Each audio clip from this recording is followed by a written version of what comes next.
So இந்த காலகட்டத்தில் வந்து பார்த்தீங்கன்னா இவங்களுடைய growth, இவங்களுடைய வளர்ச்சிக்கு அவங்க ஃபேமிலிலேயோ இல்லை யாரோ ஒருத்தங்க தடங்கல் ஆகிட்டே இருப்பாங்க. அந்த growth தடை நீங்கி எப்போ கிடைக்கும்? மீண்டும் சினிமா வாய்ப்புகள் எப்போ கிடைக்கும்? கணவருடைய growth-உடைய ஆயுள் ஆரோக்கியம் எப்படி இருக்கும்? கடன் கொஞ்சம் இருக்கும், ஹோம் லோனாக இருக்கும் அல்லது லேண்ட் ஏதாவது வாங்கியிருப்பாங்க, அந்த கடன் எப்போது அடையும்? தொழில் வாய்ப்புகள் நன்றாக இருக்குமா? உடல் நலத்தில் சமீபத்தில் ஒரு 6 மாதத்துக்கு முன்னாடி ஏதோ ஒரு ஹெல்த் இஷ்யூவில் பாதிக்கப்பட்டிருப்பாங்க, அதுலேருந்து மீண்டு வந்திருக்காங்க, திரும்ப வராமல் இருக்குமா? வீடு கடன் எப்போது முடியும்? வாகன கடன் எப்போது முடியும்? பொருளாதாரம், குழந்தைகள், அவங்க குழந்தைகளுக்கு சுப நிகழ்வுகள் எப்போது நடக்கும்? தங்கம்லாம் கொஞ்சம் அடமானம் வச்சுருக்காங்க, திரும்ப தங்கம் வாங்கக்கூடிய வாய்ப்புகள் இந்த வருஷம் நடக்குமா? இதுதான் அவங்களுடைய கேள்விகளாக மனசுக்குள்ளே இருக்கும். எனக்கு என்ன கேட்கணும் அப்படின்னா, சினிமா துறையிலேருந்து வேற ஒரு துறைக்கு ஷிஃப்ட் ஆகணும்னு ஒரு மைண்டில் ஓடிட்டுருக்கு. அதாவது ஓனாக பிஸ்னஸ் பண்ணுறதா, இல்லை வேறு ஏதாவது நான் படிச்சிருக்கேன் இல்லையா அந்த ஃபீல்டில் போகிறதா, அந்த மாதிரி எனக்கு வந்து வேற ஒரு அப்படியே கண்டினியூஸ் அதே தாட் இருக்குது.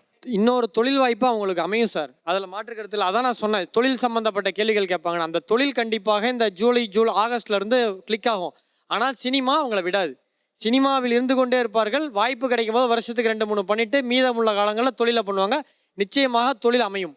எனக்கு கிளியராக சொல்லுங்க, என்ன ஃபீல்டு இதை தவிர வேற எந்த ஃபீல்டு? அதாவது ஓனாக பிஸ்னஸ் பண்ணா, பணம் இன்வெஸ்ட் பண்ணா.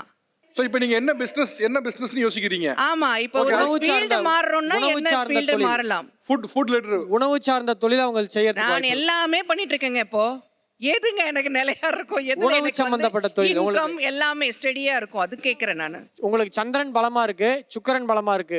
உணவு, கேட்டரிங், இனிப்பு இது சார்ந்த ஸ்வீட்ஸ், ரெஸ்டாரண்ட் மாதிரி அப்படி ஹோட்டல் பிசினஸ் மாதிரி இருந்தா எனக்கு சரியா இருக்குன்றீங்க. எஸ், கண்டிப்பா. ஆனால் சினிமா உங்களை விடாது. உங்க ஜாதகம் என்ன? இதேதான், ரேவதி மீனம் தான். நான் என்ன பண்ணணும் என்ன பண்ணக்கூடாது உங்களோட கேள்வி தான் இருக்கா? ஸ்பெசிஃபிக் கேள்வி அப்படிலாம் எதுவுமே இல்லை. ஏன்னா கேட்டு நான் மாட்டிக்கவும் விரும்பல. ஏதாவது ஸ்பெசிஃபிக்காக இல்லை, இதுதான் நான் என்ன பண்ணணும் என்ன பண்ணக்கூடாது, டூஸ் அண்ட் டோன்ட் சொன்னா போறோம். நீங்கள் வந்து பிறந்ததுன்னா மீனராசி ரேவதி நட்சத்திரத்தில் வந்து கடக லக்கணத்தில் பிறந்த ஜாதகனா, நீங்கள் மற்றவங்களை பற்றி சிந்திக்கிற நேரத்தை விட வந்து உங்களை பற்றி நீங்கள் சிந்திச்சிங்கனாவே சில விஷயங்கள் வந்துன்னா உங்களை வந்து வளர்த்திக்க முடியும்னா. அதே போல் என்ன உங்களுக்கு நிறையா கற்பனை திறனும் நினைவாற்றலும் ரொம்ப அதிகம்னா. ஆனால் வந்து பாசம் கருணைங்கிற ஒரு விஷயத்தில் வந்து உங்களை எல்லா இடத்துலையுமே விட்டு கொடுக்கறதுனால வந்து நம்மளை வந்து நமக்கு தானாக டவுன் ஆயிடுறோம். அதனால் வந்துன்னா சில இடங்களில் வந்து உங்களை நீங்கள் தக்க வச்சுக்க வேண்டிய ஒரு கட்டாயம் வந்துன்னா இருக்குது. மீனராசி வேற இருக்கீங்களா? இல்லை, மீனராசி நீங்க? ஓகே. மீனம் உத்திரட்டாதி கடக லக்னம் தான். 7.5 சனி நடக்குதுன்னு சொன்னாங்க. இது 2வது ரவுண்டு அப்படின்னு சொன்னாங்க. இப்போ எனக்கு 46 முடியுது. இப்போ என்னென்னா ஒரு 2-3 ஆக்சுவலாக நான் ஒரு நடிகனா ஒரு கிட்டத்தட்ட ஒரு 20 வருஷமாக வந்து நிறைய படங்கள் நடித்து நடிகனாக ஒரு அடையாளம் காணப்பட்டேன். காதல் சுகமான தெரியும் அப்படின்ட்டு. இப்போ டைரக்ஷனில் வந்து நான் தொடர்ந்து 2 படங்கள் பண்ணேன். 2016 ஒரு படம், 2017 ஒரு படம் அப்படின்ட்டு. ஆனால் அதுக்கு பிறகு இந்த வருஷம் தொடக்கம் நல்லா இருந்தது. ஒரு 2 படம் தொடங்கி ஆரம்பிக்கிற மாதிரி இருந்தது, அதெல்லாம் ஸ்டாப் ஆகிடுச்சு. இப்போ எனக்கு தொடர்ந்து அது பண்ணுறதா இருந்தால் இந்த குரு பயிற்சியில் எனக்கு ஏதாவது சாதகமான விஷயம் நடக்குமான்னு கேட்குறேன். நான் அஸ் அ டைரக்டராக நான் ஜெயிக்கணும் அப்படின்னு சொன்னால் நான் என்ன பண்ணணும் என்ன பண்ணக்கூடாது? மீன ராசி அப்படிங்கிறதே மோட்ச ராசின்னு சொல்கிறாங்க. சூரியன் தான் நீங்கள் வந்து கேட்கக்கூடிய ஒரு உயர்வு. சூரியன் தான் ஹெட்டு. நான் உயர்வாக ஒரு இடத்துல இருக்கணும் அப்படின்னா அந்த இடத்துல வந்து கேதுவோடைய பயிற்சி வந்து உட்காந்துருக்கு. அப்போ அது கொஞ்சம் முடக்கி வச்சுருக்கோம். அப்போ 11th மந்த்ஸ், இப்போ நவம்பர் டிசம்பருக்கு மேலே ஒரு நல்ல காலம். நீங்கள் ஒரு டைரக்டர் ஆகணும் அப்படின்னா சூரியன்னா என்ன? உயர்வாக இருக்கக்கூடியவர். காலையில் எந்திரிச்ச உடனே சூரிய நமஸ்காரம் ஃபஸ்ட்டு. ஒரு டம்ளர் தண்ணி எடுத்துக்கோங்க. அந்த டம்ளர் தண்ணியில் அருகம்புல்லோ தர்பப்புல்லோ, யாரெல்லாம் உயரணும், யாரெல்லாம் நான் ஒரு பெரிய லெவலுக்கு வரணும் அப்படின்னு நினச்சாங்கன்னா அந்த தர்பப்புள்ளியும் அல்ல ஒரு அருகம்புள்ளியும் போட்டு சூரியன் கிட்ட வந்து அந்த காமிங்க அந்த டம்ளர் தண்ணியை. அதே தண்ணி பிம்பத்தை உங்களோட ஃபேஸ் பாருங்க. அப்போ சூரியனுடைய கதிர் D3 நல்லா இருந்துச்சு, நம்ம ஆக்டிவாக இருக்கோம்னு சொல்கிறாங்க இல்லையா, சூரியனுடைய ஒரு கதிர் மூலியமா தான். அப்போ என்ன ஆகுனா அவருடைய பிம்பமும் உங்கள் பிம்பமும் ஒரு கதிர் வீச்சு ஒளிப்பற்றும். அப்போ நேரடியாக தலைஸ்தானம், தலைங்கிற ஒரு ஸ்தானம். அப்போ அந்த தலைஸ்தானத்தில் வரும்போது நிச்சயம் ஒரு உயர்வு இருக்கும். உங்களை உயர்த்தக்கூடியவர் ஒரு பெண்ணாக இருப்பாங்க. ஓகே, பொதுவான பலன் சொல்லுங்களேன். மீனராசிக்கான பொது பலன்கள். மீனம் ராசி வந்து பொதுவாக வந்து ஜென்மத்தில் சனி பகவான் போகிறாரு. ரொம்ப குழப்பமாக, மனபயமாக, தொந்தரவாக இருக்கிற மாதிரியான சூழ்நிலைகள்னு சொல்லுவாங்க. ஆனால் குரு பார்வை இவங்க ராசிக்கு படுறதுனால அந்த குழப்பங்களோ தொந்தரவுகளோ இல்லாமல் அடுத்த கட்ட மூமெண்ட்டுக்கு நீங்கள் நல்லா போவீங்க. முதலீடுகள் போட்டு தொழில் செய்கிறது அப்படின்ற விஷயத்தை மட்டும் கொஞ்சம் குறைச்சிக்கணும். இடமாற்றங்கள், நீங்கள் விரும்பியபடியான இடமாற்றங்கள் கிடைக்கும். சார், மீனராசிக்கு இந்த விஷயங்களில் கொஞ்சம் ஜாக்கிரதையாக இருக்கணும். இந்த விஷயம் தான் மீனத்துக்கு வந்து இப்போ பாசிட்டிவாக வந்து மீனம் தான் குருவுடைய அதிபதி. 5ஆம் இடத்தில் குரு உச்சமாகிறதுனால இவங்களுக்கு நிறைய பாசிட்டிவ் இருந்தாலும் குழந்தைங்க விஷயத்தில் ரொம்ப ஜாக்கிரதையாக இருக்கும்.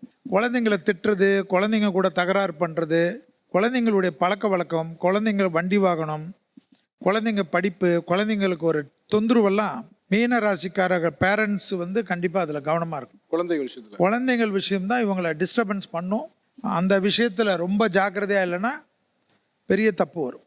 கீழ் முதுகு தண்டுவடம் எல்லா மீன ராசிக்காரங்களுக்கும் பாதிக்கக்கூடிய நேரம்.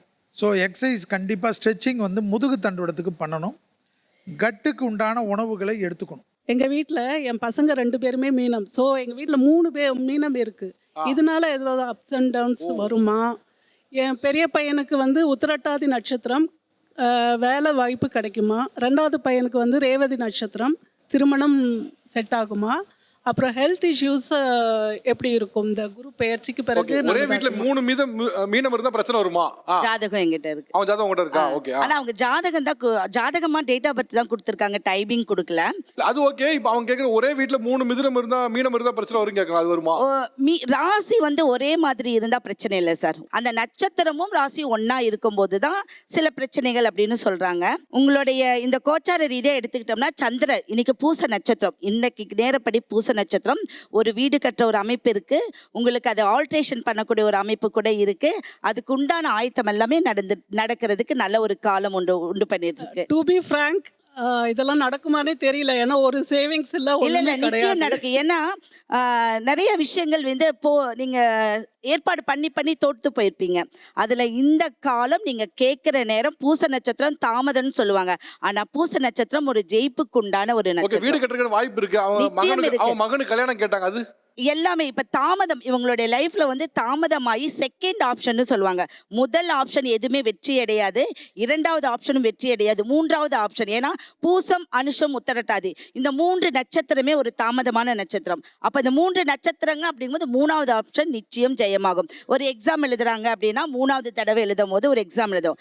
அப்ப மீனம்னா நீர் சம்பந்தப்பட்டது. அப்ப இவங்க இருக்கக்கூடிய இடத்துக்கு பக்கத்தால ஒரு நீரோட்டம் இருக்கிற மாதிரி இருக்கும்.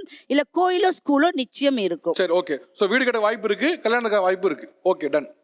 மீனராசிக்கு மட்டும் பரிகாரம் எதுவுமே சொல்லல. மீனராசிக்கான பரிகாரம்னா ஒரு தடவை திருச்செந்தூர் போங்க, அங்க போயிட்டு பிச்சை எடுத்து அந்த சாப்பாடை சாப்பிடுங்க. அங்கே யாசகம் வாங்குங்க, மடியில் பிடிச்சி யாசகம் வாங்குங்க. இதை சனிக்கிழமையில பண்ணுங்க. உங்கள் லைஃப்பில் உங்களுக்கு இருக்கிற அந்த மென்டல் டென்ஷன் பயங்கரமாக இருக்கும். எண்ணம் ஓடிட்டே இருக்கும். எவன் எப்போ ஏமாத்தவனே தெரியாது. ஏன்னா நம்பிக்கை துரோகங்கள் நிறைய இருக்கும், மன உளைச்சல் அதிகமாக இருக்கும். இதை வந்து ஒரு முறை பண்ணிட்டு ப்ளூ கலர் ரிப்பனு ஒரு பெரிய ரோல் கடையில் விற்கும். அந்த ரோல் ரிப்பன் வாங்கி வீட்டில் வச்சுக்கோங்க. அதில் தினமும் 1 இன்ச்சை மட்டும் கட் பண்ணி தனியாக எடுத்து அதை மல்டிப்புளாக கட் பண்ணி குப்பையில் போடுங்க. இதை முதல்ல திருச்செந்தூரை முடிச்சுட்டு இதை வந்து பண்ணுங்க. உங்களுக்கு மண்டையில் உட்காந்துருக்கிற சனி அப்படியே இறங்கி கீழே போயிடுவார்.